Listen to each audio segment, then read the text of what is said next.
Hi, welcome to the LAPD Architects video blog. Clients often say to me, can you get planning for me? We want you to succeed in what you want to get.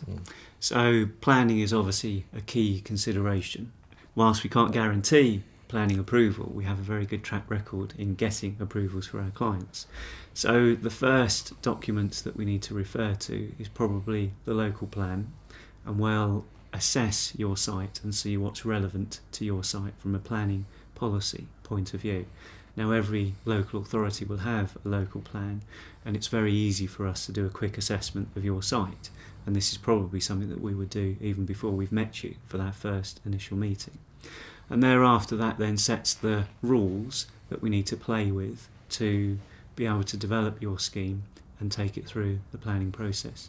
But don't just accept a no from a local planning authority, because using permitted development, using planning rules, we can probably get you something that will answer your brief needs. You just mentioned permitted development. Is that the same as planning? Depending on who you speak to, including MPs these days, they'd have you believe that not needing planning is a simple thing to do. But not needing planning is often referred to as permitted development. Strictly speaking, permitted development lets you undertake various projects of certain sizes and certain parameters without the need for planning on your home. But it is advisable that you obtain a certificate of lawful use to prove that you don't need planning. And the purpose of this is that should you come to sell your house within 10 years, for instance, a buyer solicitor is going to see that you've had building work done. They'll ask, did you get building regs approval? And you can say, yes, we did. And they'll ask, did you get planning approval? If you simply say no, they won't accept that as an answer, and they'll ask for a certificate of lawful use. So permitted development will let you add extensions onto the back and to the side of your house, and you can extend a property by up to 50% by using permitted development wisely. So if I have a house in the Greenbelt, planning policy says that I shouldn't exceed that by more than 40%. If I was to use permitted development, what could I add on to my detached house? If it were detached, the first thing that we would do is maximise your volume constraints that you have through a planning application. Now, through permitted development, looking at your property from the front and dependent on how far it is from the highway, we could extend either side by 50% of its existing width. Okay.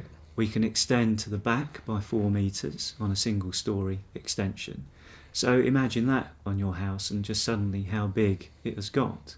Now, also, we can also put on 2-storey extensions onto the back of the house, but they will be within 3 metres from the back of your existing home.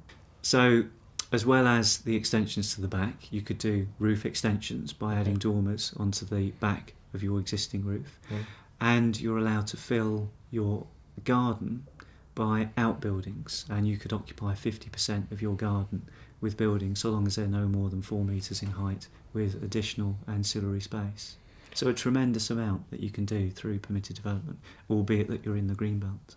And it's not unusual for clients to come and say, my neighbour really doesn't want me to do this, or my parish council doesn't want me to do this. Is permitted development a good route in those kind of situations?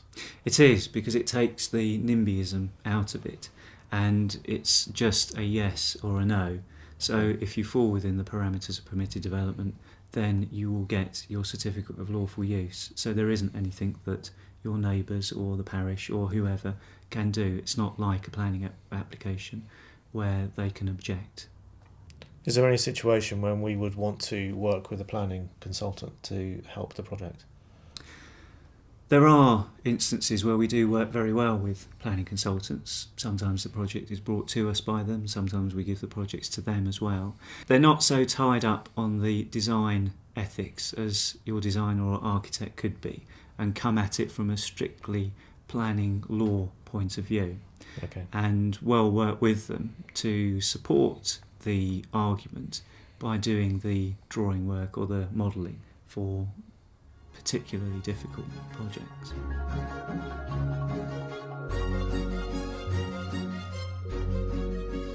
Whatever the size of your project, we can provide an answer. LAPD Architects. Design for living.